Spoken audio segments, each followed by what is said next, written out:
Recording in progress. Dr. Meixner, welcome to the show. Oh, nice to be here. Thanks for having me. Awesome. Would you mind, for the listeners, could you talk a little bit about your history and like how you started to play euphonium and like where you went to school? Yeah. Well, I started, in the beginning band back in sixth grade, and I actually started on the euphonium. I know a lot of people start on other instruments and switch over, but that was my beginning. And played through high school, and then I went off to college, but I did not major in music. At the time, I was more interested in other things, and I majored in business organizational management at Western Illinois University, which is in my hometown of Macomb. And so, but then about the last year or so, and I was very active playing my euphonium and trombone as well at the university. And I just kind of realized that that was my passion and that's what I needed to do. I went ahead and finished the business degree. And then I went on to University of Kentucky, where I studied with Skip Gray. And at Western, I studied with Hugo Magliocco. And so I studied with Skip, got a music education degree there. And then I went and taught band down in Cobb County, Georgia. Wow. And I had the great fortune of working with a fantastic middle school band director down there, John Palmer, who is actually at Walton High School now as the head director. It's a big powerhouse program down there. I learned a Whoa. lot from him. It's great. And I was only there for a year, and then Brian Bowman offered me a teaching fellowship at North Texas. So Heck yeah. my wife and I moved there and did my master's and doctorate there. Um, yeah, so that's up through my schooling. And then I got a job up at Slippery Rock University up in Pennsylvania, and I played in the River City Brass Band. I was stand partners with Matthew Murchison. He was principal. That's awesome. I was second euphonium. Oh man, it's just Yeah, that's a powerhouse section. that guy's great, man. Great. Then I took a job here at High Point University in North Carolina, and this is my 11th year. It's hard to believe, but Wow, that's exciting. yeah, yeah. Um, what did you enjoy the most about your music education, like through your schooling, especially in your time at university? Yeah, well, I was afforded a lot of opportunities. I studied with some great teachers.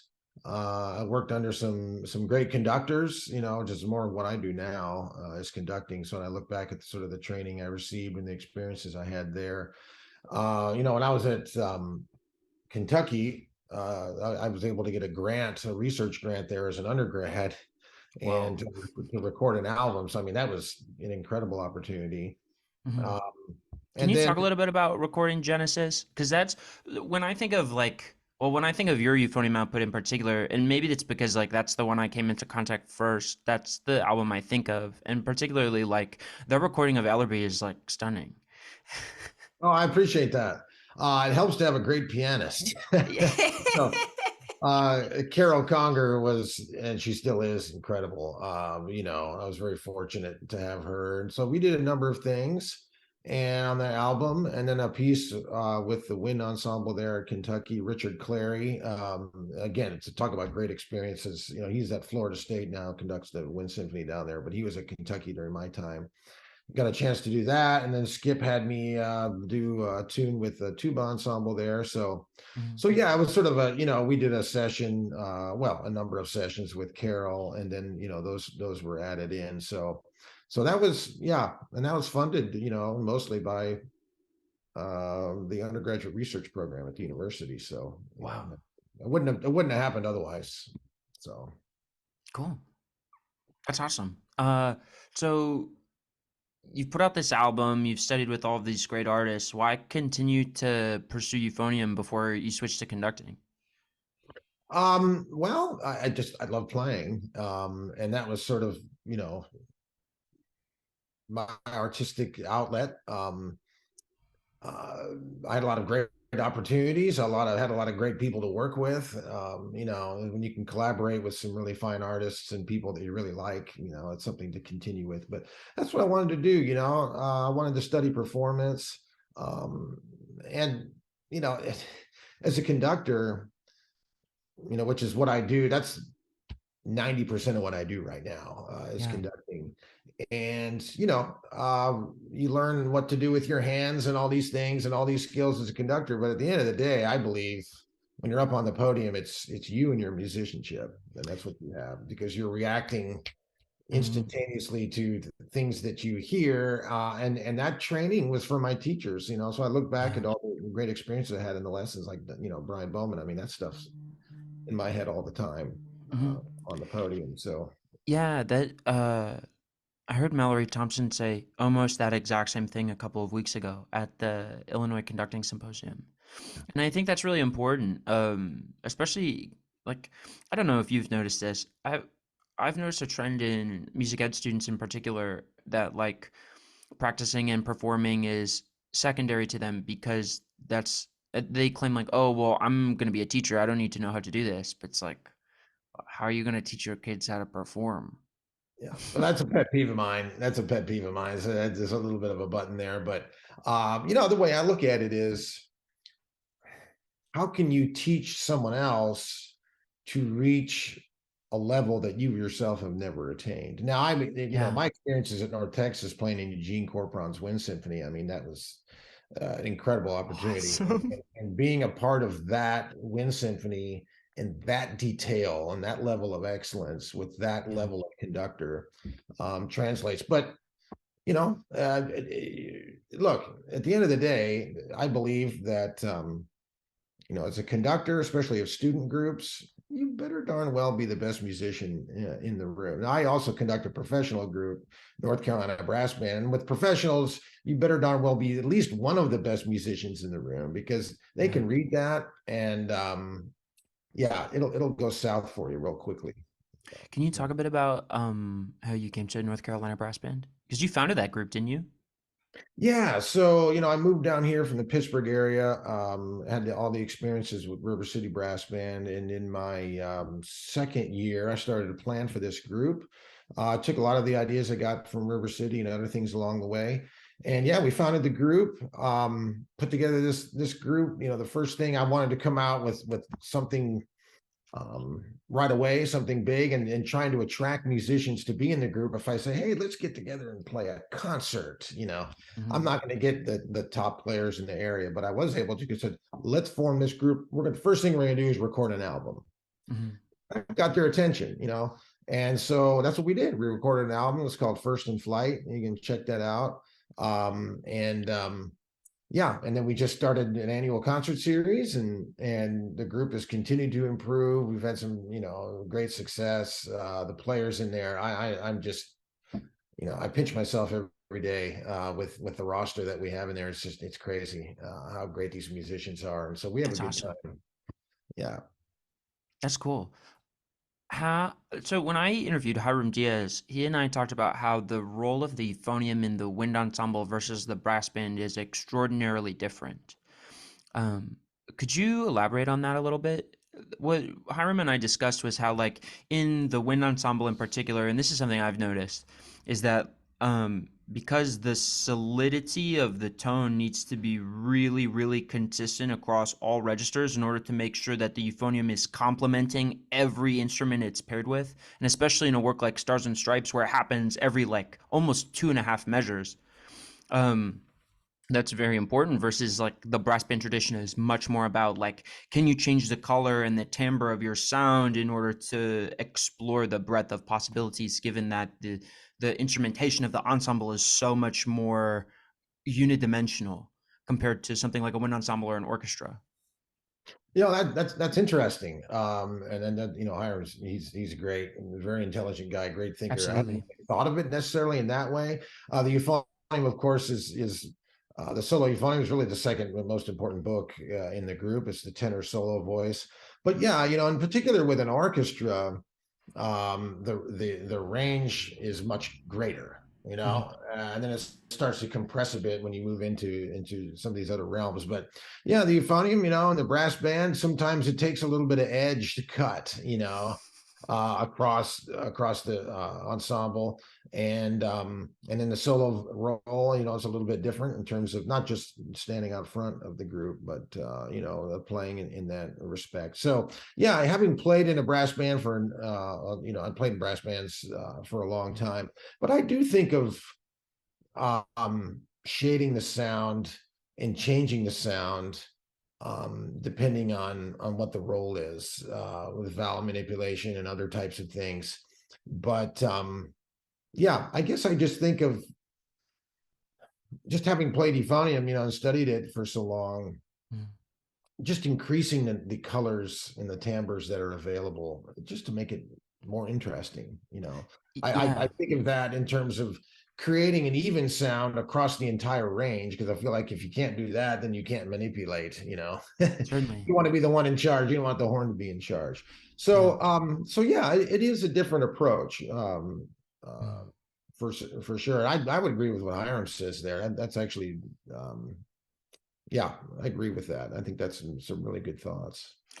Yeah, I was really struck by that, especially so one of the groups I play in here at Illinois is the Illinois Improvisers Exchange. It's a contemporary improvised music ensemble. It's gnarly. Uh, and Great, like man. yeah, and one of the things I've really come to appreciate about playing with a group like that is, I mean, especially when you play an instrument with a timbre as complex as euphonium, it's really easy to bury everything else. Like our instrumentation right now is oud, piano, berimbau, whatever Nikolai brings, whatever Dimitro brings, two French horns, euphonium, and mixed percussion. So it's like, I mean, it's such an eclectic group and really easy to just I don't think it's as difficult for the horns because like being directional, you're getting a reflected sound off of a barrier most of the time, but especially for like how present the euphonium is, if I'm not occupying like a soloist role or the bass role, it's so easy to bury everybody.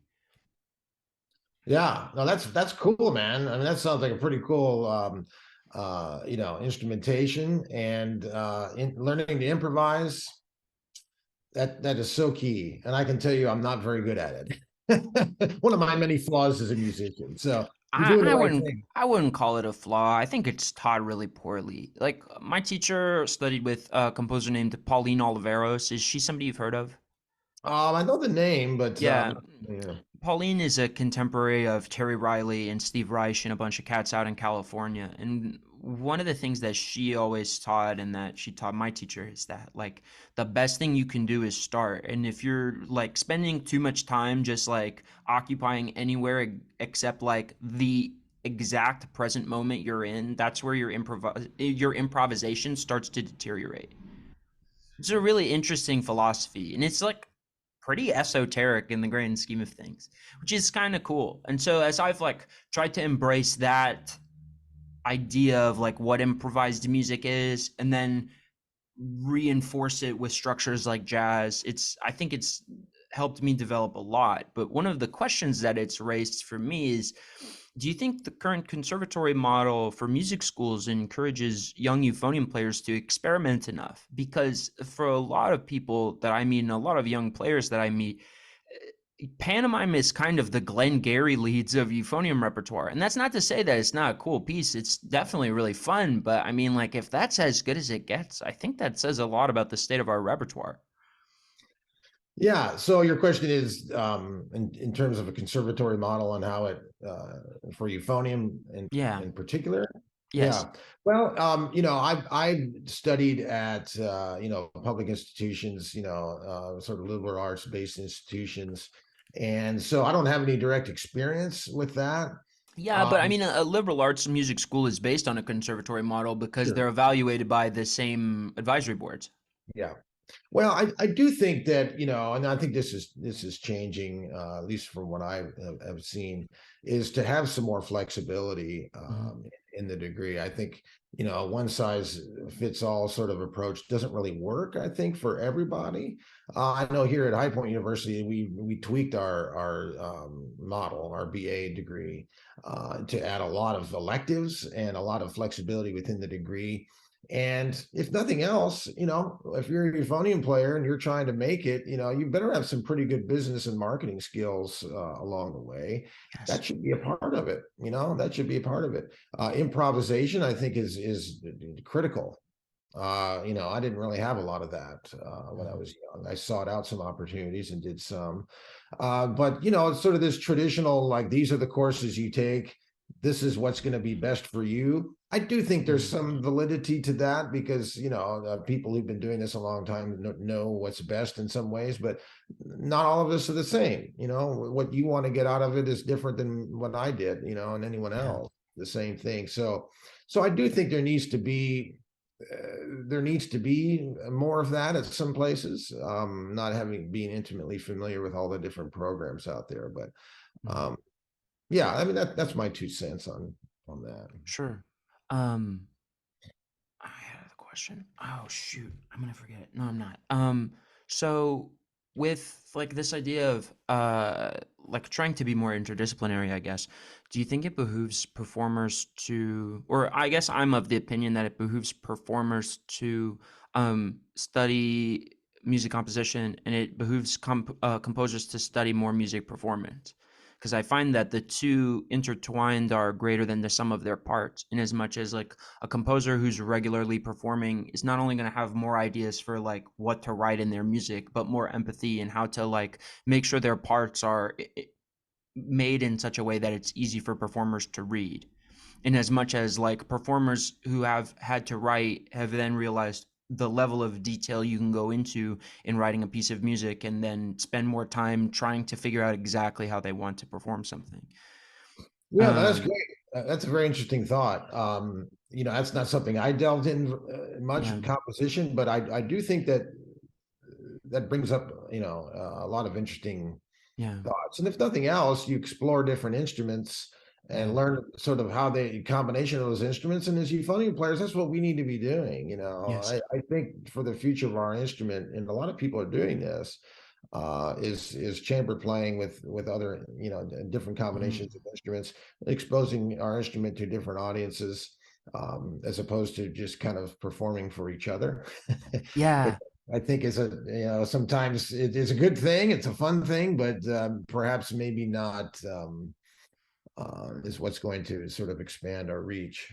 Yeah, Lynch LeDuc and Gail Robertson and I all talked about that in my interviews with them. And I guess this is a really good opportunity for me to ask. So when you started working on your album Praxis, what was the artistic idea behind that? Because I would say that's very much a euphonium album that's not just for euphonium players. Yeah, I guess I had done so many recitals with piano, which is great. But I don't know how you feel, but I can go listen to a fantastic performer on any instrument with Mhm. piano. And after a little while, Yeah. the palette wants something else. And Yes. so I started doing a little bit with percussion, and I loved it. You're Mhm. talking about creating different sounds and different things. I mean, the number of sounds that can be created by a percussion ensemble, it is literally limitless. Yes. And so I got involved doing some things. Performed. I had a couple pieces written for percussion quartet and quintet with euphonium, and then when I moved here to North Carolina, I got involved with a fantastic musician, Nathan Daughtry, virtuoso percussionist and a great composer. He's written for a variety of ensembles and solo instruments. And so he and I sort of talked and came up with some ideas, and it just I don't know, it was more interesting. Mhm. It was more interesting to me, and we had a lot of fun. And I like making music with people, more Yeah. people, and it allowed me to sort of, I don't know, get a little more creative in the process. Almost every I think all but one piece on that album was I either commissioned, written for me, or I was part of a commission That's to awesome. create. So yeah, and getting to work with the composer too. Yeah. That's fun. And every composer I've ever worked with, um, always takes input from the performer, and the piece ends up being a little bit of Mm, you too. yeah. So yeah, no, I'm proud of that album. I think it's a lot of fun. There's some great music on there, and yeah. Yeah, I think one of the things you really hit on that I took away from it too is that like the orchestrational variety of that album makes it dramatically easier listening. And not to say that like obviously Genesis is great listening too, but I think so many recitals, so many performances, I mean they like you said, they get stale because if you just have instrument and piano, you have an extraordinarily limited set of timbres versus like even a concerto with an orchestra, you're talking about dozens, if not hundreds, of different timbres to select from. And then you're going to reduce something like the Ellerby or the Cosma concerto to euphonium and piano. I mean, like, yeah, it has a lot of the same flair, but it's so closed. Um, but the percussion ensemble is still collaborative, but so much more elaborate in terms of the timbres you can draw to. I'm curious, have you delved at all into the trend of performing with electronics? I know it's not super collaborative, but like I'm struck by the music by folks like Benjamin Dean Taylor and I mean, as a composer, I've been writing a lot for euphonium and electronics because it's great to not have to hire an accompanist when you're on a graduate student budget. Let me tell you. But getting so bored by just the idea of like, okay, instrument with piano or unaccompanied, it's to me, it's very stale. Yeah, no, I actually haven't delved into that, but I do find it interesting. Ryan McGeorge is someone who's done quite a bit with that. A very creative mind, Yeah. and yeah, I mean it's the same thing. You're creating what you want to perform, and so no, but yeah, that's not something I've done. But I have great respect for those who venture into that for sure. Do you think more euphonium chamber groups should try to operate on a call for scores model rather than like a let's perform music that's already written? Yeah, I mean, you know, it's create new stuff, Mm, work with composers. And again, we're talking about giving our instrument sort of new voice and opportunities, mm, working to create. But then again, I mean, if you create some interesting instrumentation with your friends, hey, I have a friend yeah, who's a flute player and a saxophone player and a violinist. Well, you're yeah, not going to find any rep for that. yeah, If you have people who you love to play with and they love to have a good time with, and I'm sure you've heard this from others. Um, Go out and find some people, or do the music, like as you say, yeah. delve into the compositional side of it, and Mm, that sort of thing as well. So yeah, yeah. I think there's great value to that. Yeah, I guess something that is the Load Bang Ensemble, a group that you know. They're based in New York.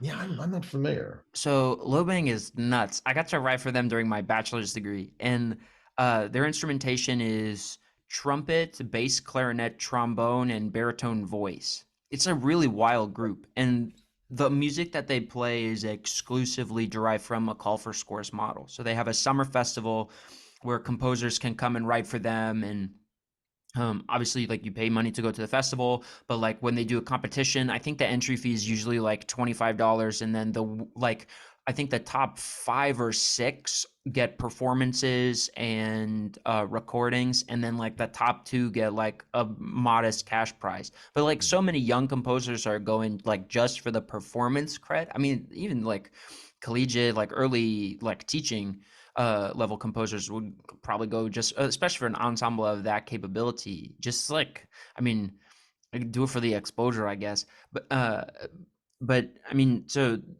not having a giant budget, but something that funds the chamber group while still getting you like tons and tons of rep. And okay, yeah, maybe like some of these pieces aren't like what you're looking for right away, but you never know. 5, 6 years down the line, well, maybe piece number 10 wasn't what you were looking for then, but it's what you're looking for right now. Yeah, that's fantastic. Yeah, having that sort of model and energy to do that. And like you said, a lot of composers, especially young, hungry composers, just want to get their stuff played. And Yeah, and that's a little bit what I had on that Praxis album. And it's like, wow, that was a cool piece, man. I didn't know you were yeah. capable of that, sort of thing. Mm. So no, that's fantastic. Yeah, Yeah. well, and it strikes me as something as like an interesting way to push the euphonium into like the clutches of the orchestral canon. And I mean, this is something I've found during my research. I don't know how much I mentioned this to you before, but so the idea for this project originally was I'm going to interview all of these euphonium players that I admire, and I'm going to see what they like about the instrument, and then like write a piece that tries to capture all of that in a way that like orchestral people would want to look at. And then I started looking at manuals of orchestration about like the historical value of the euphonium and the way they wrote about it. And what I found is a gaping chasm of not only tuba and euphonium, but like basically the entire brass wind family. Like composers kind of like horn and trumpet, and the rest they're like, yeah, we could take it or leave it. And it's really kind of interesting. Like the quality of literature, even on like how to write for tuba, is so lacking. I found like the textbook that they use at Juilliard says that like tuba can't play below pedal E flat and that Wagner wrote tuba too high. And I'm just like, well, hold up. So you're telling me that like Prokofiev 5 and Meistersinger are out of the question and they're probably like the two most common excerpts for tuba. Yeah, that's crazy. It's nuts. And well, and it's been kind of interesting seeing like the history of how they've written about instruments like euphonium because like um I think I have 10 or 11 orchestration textbooks on my desk right now. And between all of them, they can't really define the difference between baritone horn, tenor tuba, and like a baritone sax horn and a euphonium. They just kind of all list them as like, these are basically all the same and we can't really tell the difference, which is kind of crazy to me. Because, Yeah. well, I mean, I spent some time like building and repairing instruments, so I can like pick Oh, each one out of a lineup like pretty easily. And not to yeah. mention the timbre of them. It's kind of nuts.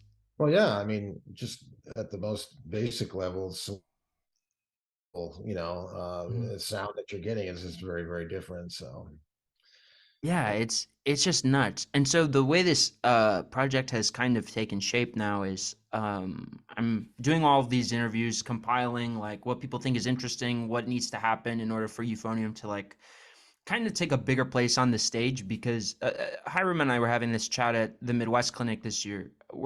I'm kind of the opinion that like a lot of people have taken the posture of like euphonium is underappreciated, which I think it is, but I think a much more optimistic posture would be we happen to play an instrument that has its most codified ancestor being invented around 1840, which means we're on the ground floor.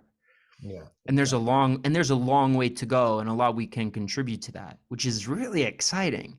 Yeah, that is. That's a great way to look at it, I think. Yeah. And so what I wanted to do was codify kind of like a present state of the euphonium, which I found is extraordinarily enthusiastic, which is great, having positive energy. Outline that this is an interesting symptom of what I think is a problem with how orchestration is taught at universities. We can get into that in a second. And then supply a good like missing chapter of orchestration on what the euphonium is, what it does, what it's good at, what each of the registers sound like, formatted just like the orchestration textbooks that are common in universities today, so that when composers look at it, they go like, "Oh, this looks like Adler. I know how to use this," and then have a piece that goes with it that's a solo for euphonium and orchestra to prove not only does all of this work in theory, but it works in practice too. Yeah, that's great, man. Very cool. And certainly, hopefully would be utilized. Would you be looking at including it just as a separate text or as part of um What I'm hoping, well, so I'm presenting everything at a lecture recital this later this semester, and then uh, I'm going to record it and post it on YouTube, and then I'm going to go ask the ITEA if they'd be willing to host it on their website for free, like get the handout and then the lecture recital too, so that composers can go and actually like listen to the lecture where I happen to have access to a tenor tuba and a baritone and like obviously my euphonium and then C tuba here on campus. So being able to go down the line and show like this is how the timbre is different and why you need to use different mouthpieces for each one and why, and these are the ones you're most likely to see, and this is why players tend to gravitate towards euphonium rather than the other ones, with the exception obviously being tuba because that gets played way more.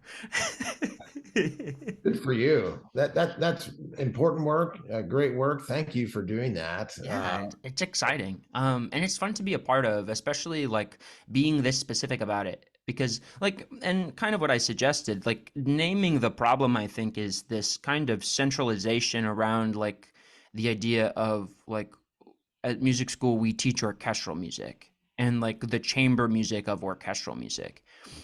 When in reality, like when you get a book on orchestration, it's like, okay, I have 5.5 pages on how to write for bass flute, but the odds that I'm ever going to write for bass flute is very slim unless I really want to write for bass flute. Yeah. But we have a paragraph on what the euphonium is good at, when like you could go an entire career just writing grade 1 and grade 2 band music and write a lot of euphonium parts. Right, right. Yeah, good point. Which almost suggests like academia wants composers to leave money on the table. And the really ironic thing is like the roots of this argument were dictated in a critical review of an orchestration textbook in 1930 by Aaron Copland, where he said, what's the point in making an orchestration textbook that tries to go through all of the instruments and all of these composers if you're going to reduce somebody like Stravinsky to 3 pages? Yeah. Like, it doesn't make any sense.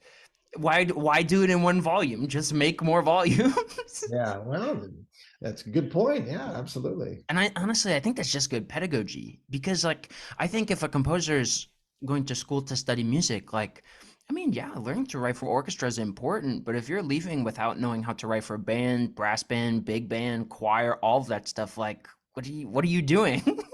Yeah, well, it's definitely limiting yourself. There's no question about that. Yeah. So that's kind of how the project's taken shape. Well, that's Um, great. I mean, in terms of doctoral work, yeah. Well, and this is my very master's valuable. thesis. Oh, okay. Yeah, I haven't even started my doctorate. Oh, I thought you were a BMA student. Well, good for you, Well, man. I'm glad you had that impression. Oh, I mean, I think that's a very valuable work, particularly at the master's level. So, who knows if you're studying for a doctorate? What Yeah, is well, that? it's really interesting. I've been thinking about doing so. My bachelor's degree is in composition, and I took the euphonium performance curriculum too, to really scratch that itch because I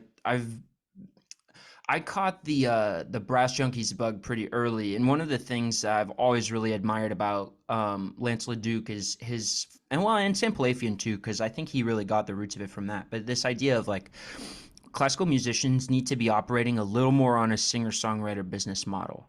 Not to say that like the old style of playing and making an income is off the table. I think it's just part of a portfolio of something bigger. And so that's the philosophy I've been approaching euphonium with since like 2017, which has been really cool and really interesting trying to play like a lot more music by living composers, writing tons of new repertoire, especially with electronics. And I mean, now that like a really good music engraving software is available for free in something like MuseScore, I mean, like the means of production are very much seized in, as far as like what things can be made of creatively. Because if you don't have a lot of piano skills, you can still write really complex, interesting music, which I think is fascinating. Um, Yeah, but Lance is a brilliant guy, and incredibly creative guy. And I mean, yeah, he's I don't know for sure exactly what he's got going on, but I'm sure a number of revenue streams. yeah, And I think it's important, just he's mentioning, a career as a performer. Good mhm, point. This euphonium. If you're trying to raise a family as a euphonium player, you better be in the military, or yeah, else you're going to have some issues. So, in terms of my side of things, it's been as an educator mostly, and now at the university level and as a conductor, and that is my primary source. And mhm, euphonium is kind of something else I do, yeah. and not necessarily by choice, but that's just the unfortunate side of things about being a euphonium player, at least at this point. Yeah, that's something I've noticed a lot too, even just like being involved in the master's degree program here at Illinois. Like, I spend a lot of my time teaching with the marching band, which I love. I spend a lot of my time fixing instruments because that's something I added to my portfolio career just after undergrad. I went and did an apprenticeship up at Minnesota State College Southeast in Red Wing, which is like the premier tech school for instrument repair, like basically in the world. I mean, we had students like moving to the US from South Korea in order to study there. It Wow. was pretty nuts. And the guys up there are incredible. And I think part of it is the culture of the program and the quality of the education and the quality of the technicians that teach there. But a lot of it also, I think, is all of the techs there are still active performing musicians. And so there's a lot of empathy to like, okay, well, you can't just like take the dents out and it's done. Like you need to Right. be extraordinarily careful about this because distorting the internal taper of that tube means that that instrument resonates differently, Mhm. which is, Yeah, that's I mean, great. is Man, you so got a lot going on, fascinating. man. You got Yeah, to, you're developing a lot of skills, and good for you. I think you're on the right path with that. thanks. Yeah, it's been a really interesting process, but what I've come around to is like, well, this is a joke amongst the teaching assistants here. Every time I have to introduce myself to like a new group of students, I say like, yeah, I know, like my master's degree says euphonium performance, but that's like not really what I do. I do like a lot of other stuff too. It's really kind of interesting. Well, and I've learned to appreciate that like a degree in performance is so open-ended. You get so many electives that you can kind of make of it what you will. I spend so much of my time with the like contemporary musicians, the contemporary composers, the experimental musicians, and like going to all of the composition stuff that I can. Yeah. Because I think digging into like how music is constructed and what it is and how to recognize patterns in it is, I mean, like that that just sounds like an infinitely better use of my time. I mean, like, I mean, like, I'm gonna spend time in the practice room, but if you don't, I think if you don't spend time like with the minutia of things, like you can kind of get away from what the power of music can be. But that's the fun part too, is like coming back and realizing, like, yeah, you can look at all these patterns, but what matters is like, is it fun to listen to? Yeah, yeah, exactly. What's our role? I mean, what Yeah, do we do as musicians? yeah, and We're that's some, entertaining listeners. yeah, So and that's the biggest lesson I've come away with this year. I've been meeting with so many conductors, and the big thing each of them has told me at some point is, you know, all of the textural stuff is really cool. Music has come a long way. Concert music is getting so complex and so interesting, but like I'd kill for a good melody. yeah. Well, I live on both sides of the academic Yeah. side and the professional side, and I tell you, at the university level, of course, we want to attract audiences and do things, but there's more room for experimentation because we're not Yes. selling tickets. At least at my university, we're not selling tickets, and my job Hmm. is not reliant upon that. But with the brass band, if Hmm. we're not selling tickets, we're done. Yeah. And and people want to come out and hear music that's entertaining. And yeah, we delve into the pops thing quite a bit, Hmm. um, but you got to dangle some raw meat in front of the musicians too, and so Yeah. they like some of that. So it is a challenge. It is a challenge, but at the end of the day, when my patrons, audience members come up to me and say, uh, this music took me to a place in my youth, or Hmm. this music took me away from some sort of issue that I've been dealing with.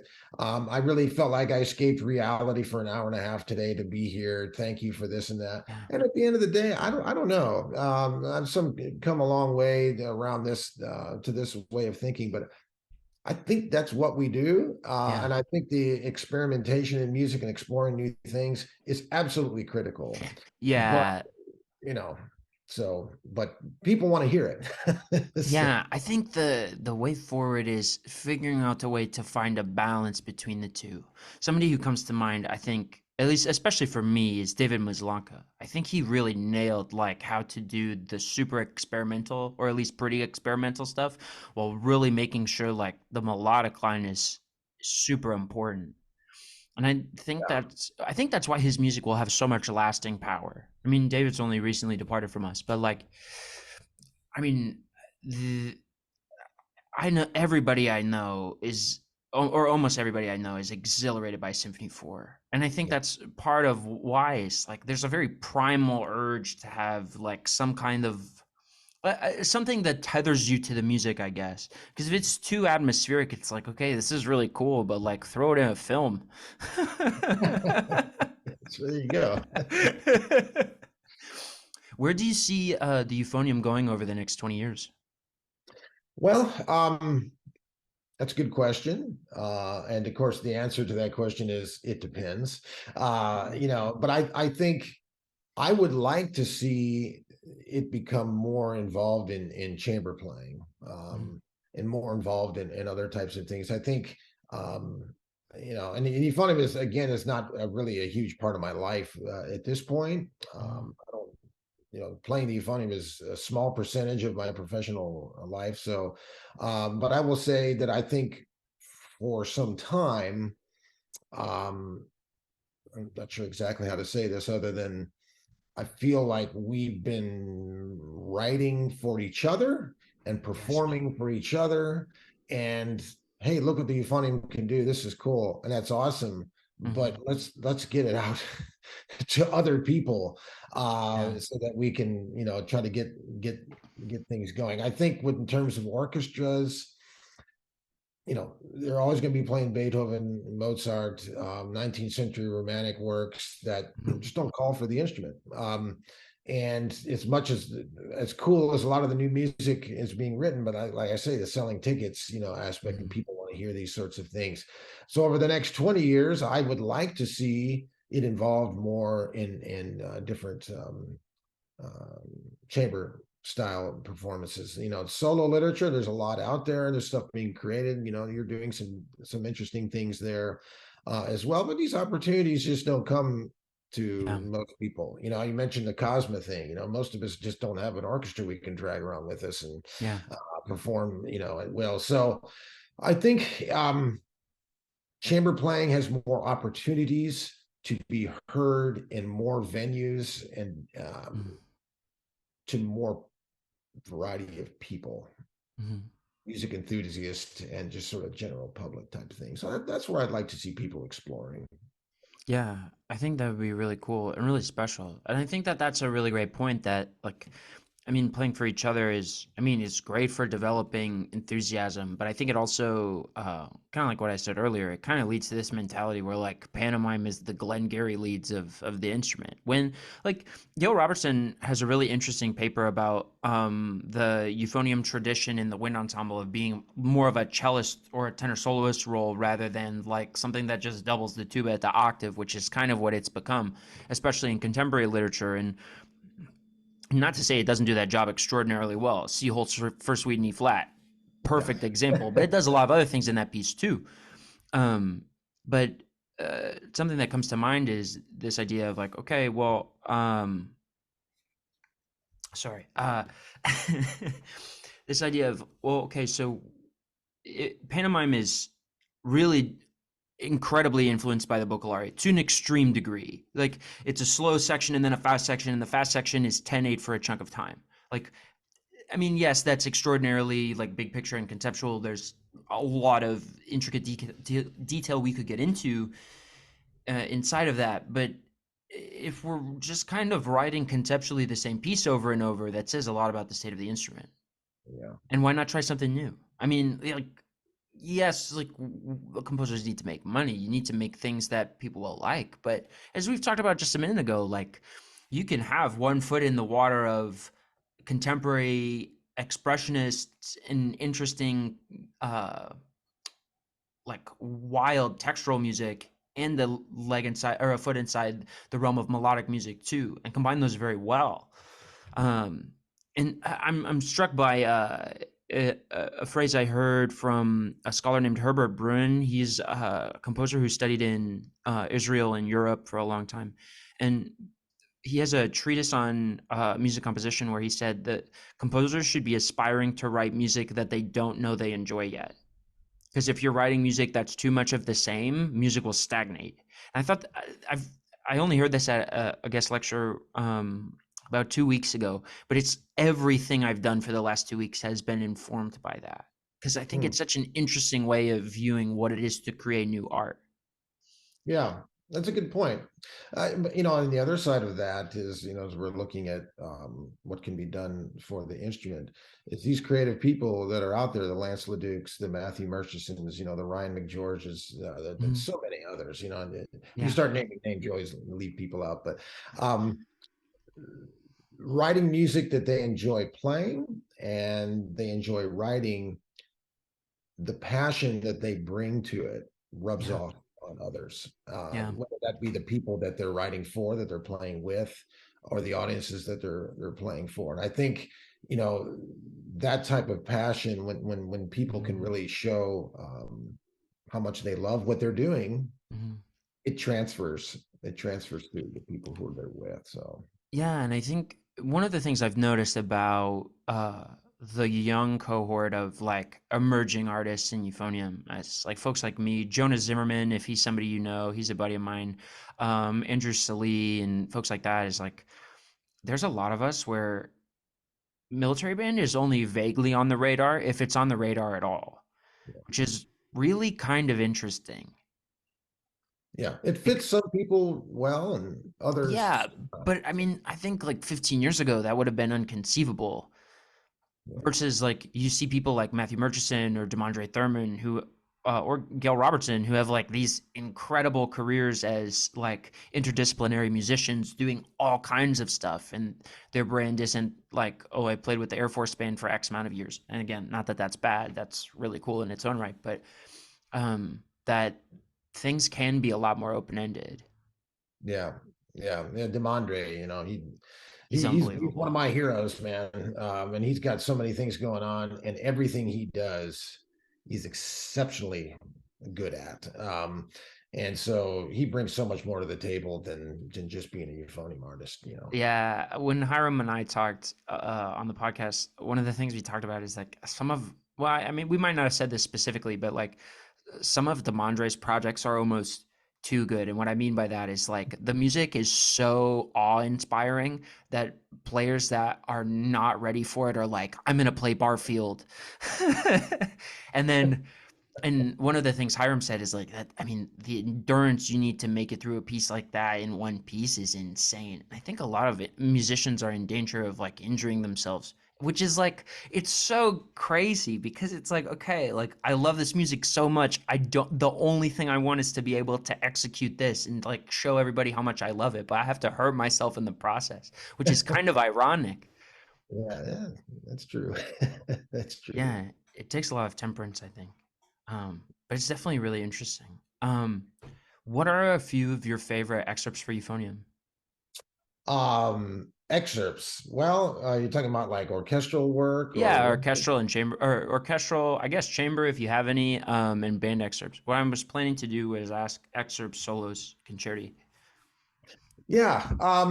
Wow. I don't know. It's just I haven't really been You can talk in about brass band too. I mean, like, you're the Yeah, brass band guy. no, it's good. Of course, just sort of the traditional orchestral stuff. I'd love to play this because I've gotten to play it a number of times, and I'll be playing it here. It looks like hopefully in the next year I got offered Heck to yeah. do something, so that's gonna be fun. I love the music that I play. And so some of the percussion stuff has been fun for me. Um, but yeah, it's just I haven't really delved much into the excerpt world. I'm diabetic, so Mhm, I'm not have never been eligible for the military, and mhm, so I didn't really spend time on excerpts. I never really practiced them, other than well, Dr. Bowman. I definitely worked with him just for the ability to be able to teach them well and yeah. understand them. And in terms of trying to perfect them to the point, of winning an audition, that's just not Mhm. been What not did been you part of take my thing. away from your work with Dr. Bowman about excerpts? With him, his level of detail is so.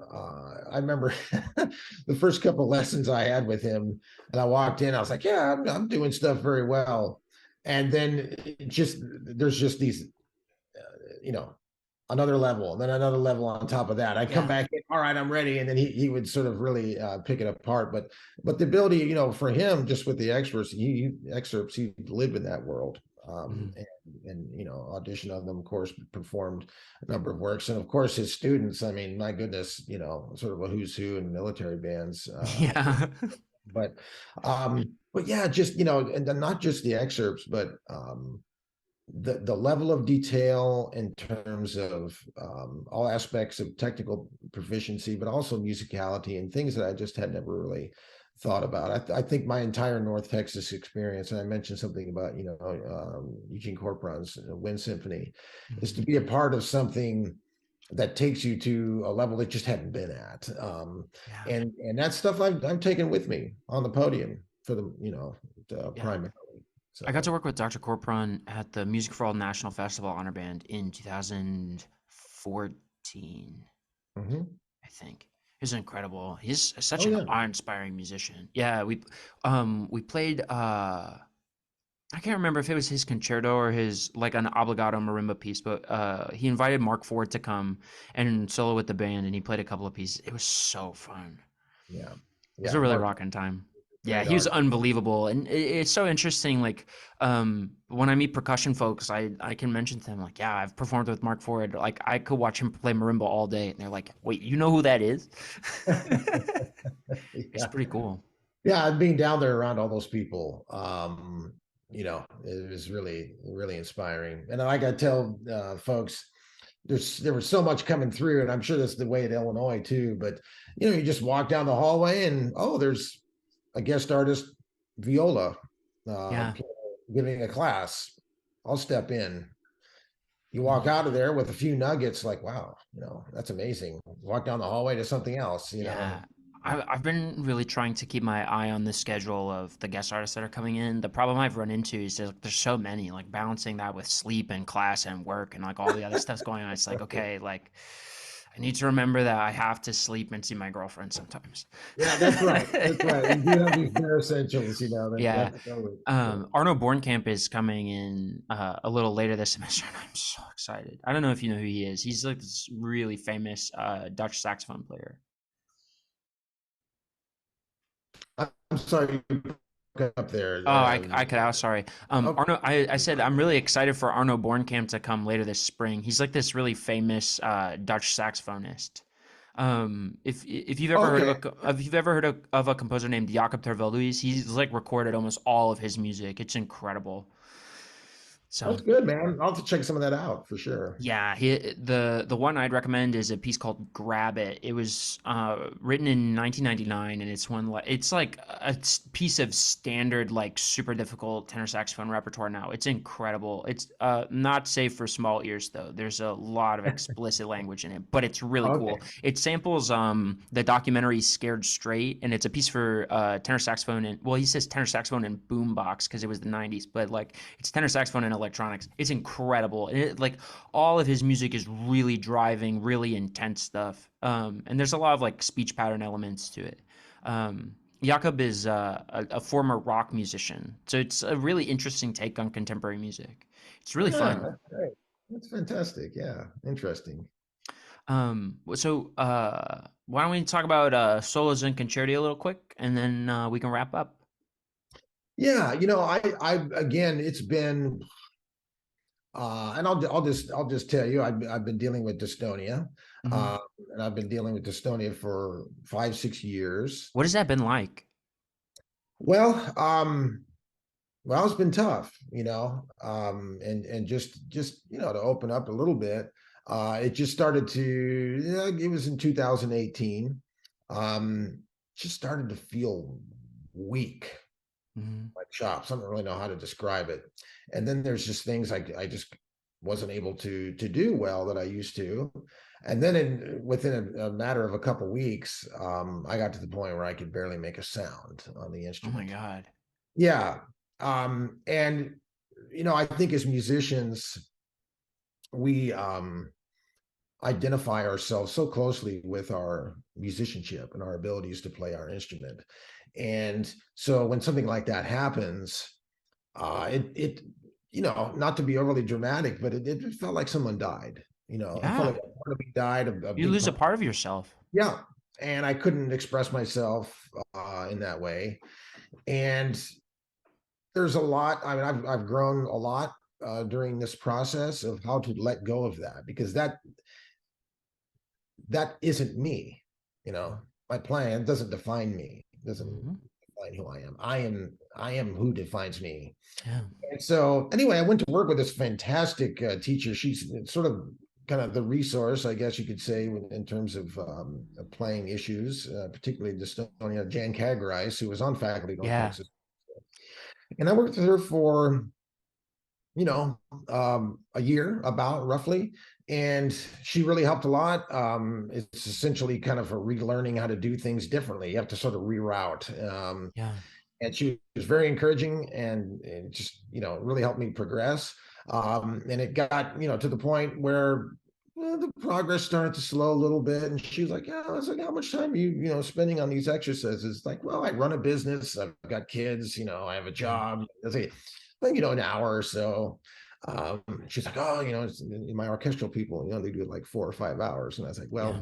"Well, they invent the 28-hour day. That's just not going to happen for me." Yeah. But Seriously. what I've discovered is, to be perfectly honest, the less I care, the better it gets. And That's uh, awesome. you know, I just sort of let go of some of those self-identification sort of things, and it's got better. I play pretty well now. I'm not in Nice. recital shape.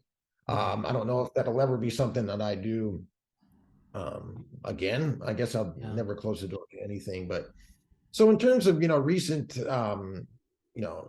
concerto work, that is not something I've explored much in my own Mhm. playing, so I can't really Have you speak done to. a lot of listening? I do a lot of listening to music, but not a lot of you. Don't I don't listen to a lot of euphonium In music. full I'm disclosure, sorry, I don't man. really either. Yeah. So, I love hearing the great artists, and again, I hate to start naming names because you always leave people out. Mhm. But yeah.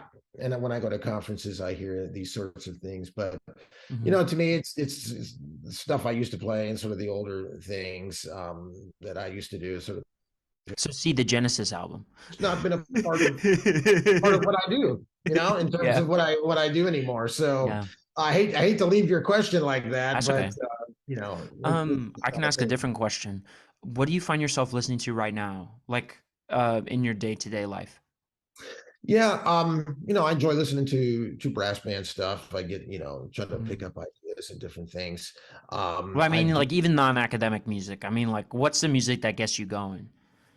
Yeah, I listen to, quite honestly, I like a lot of the 60s Motown, it's funk, Heck like yeah. Tower Power and things like that. I love Tower of Power. Yeah, that's just stuff. And those horn lines were tight, man. Yeah, There's they a were. clinic there. But I enjoy listening to jazz, not anything specific, but it's just something different. I enjoy Yeah. listening to. I'm kind of on a Freddie Hubbard kick right now. Yeah, yeah. So yeah, I listen to children's music more than I care to admit, with two young kids, and my wife's an elementary Yeah. music teacher, so there's a lot of that Oh, going that's on. awesome. But I just, man, my life is so busy right now. Sure. I conduct a symphony orchestra, I conduct a wind band, and I conduct a professional brass band. So a lot of what I listen to is sort of a lot of rep to try to select from there, and what I'm studying, and Yeah. it's just a lot of different things. So. How did you come to start working with the symphony orchestra? Well, I was hired here, and at High Point University, and they had mentioned to me in an interview, oh, we're looking to sort of build a, because this department is very young, and the department didn't really exist for much more 5, 6, 7 years before I got here, and it didn't have an orchestra, and Wow. so it came to the point where they really wanted to develop this group, so they asked me to do it. And so I started it, and it's got a great model because our faculty are paid per service as part of their teaching load. So Whoa. faculty play principal in the group, and so That's there's, awesome. yeah. So the core of it is professional, and of course our students. We don't have a big enough department to fill a full string section. So and for the strings and for the winds, we open it up to the community. But it's 80, 90 strong right now in That's terms of awesome. yeah, and we're doing great rep, and I'm really proud of that group. Actually, we've really come a long way in terms of not only our performance level, but also just how it's supported and represent the community that we live.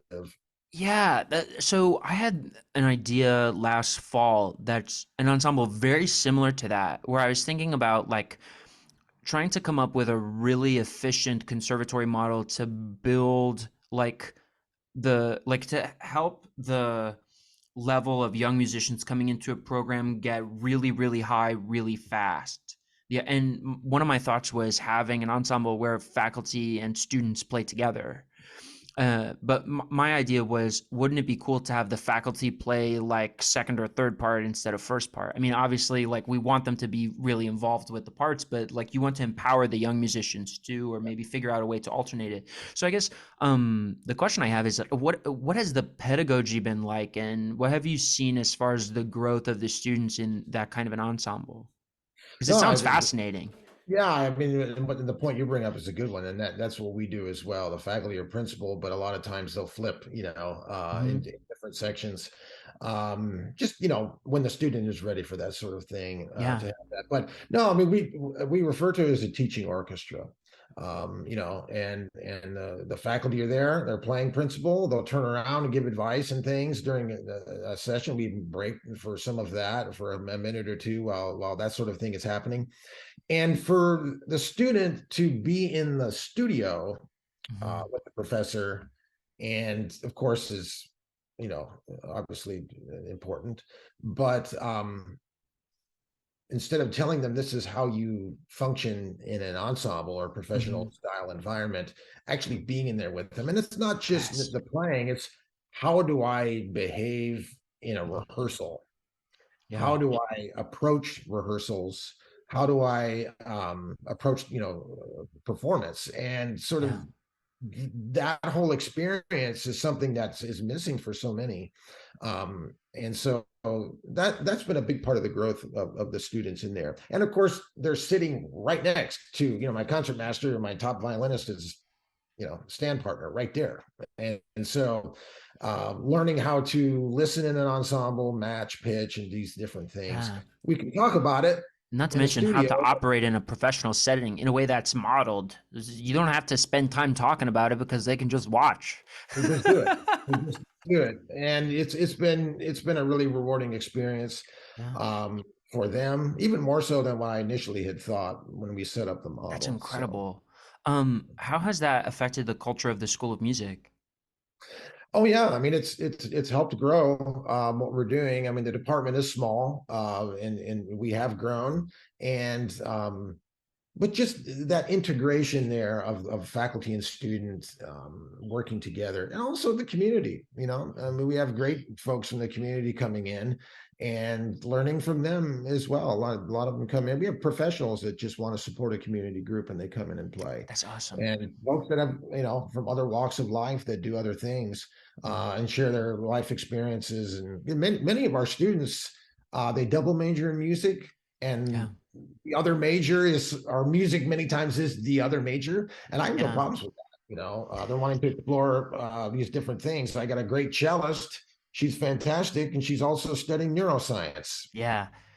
One of So the things I've been really struck about the band department here at Illinois is the amount of students that like went to Allstate in high school, were at like a really kicking program, and then came to Illinois to study engineering. And they're like, yeah, yeah, I really want to play in the concert band, or I really want to play marching Illini. And it just the baseline of the group is elevated so much by those kinds of musicians. And I there's a certain special something, that enthusiasm that they bring, that like because this is what they do for fun. yes, It's their way yes, of escaping like the whether it's tedium or rigor or whatever it is of the other things that they do. And there's a primal power to that musicianship that I think can get missed sometimes when it's all you do and all you live and breathe.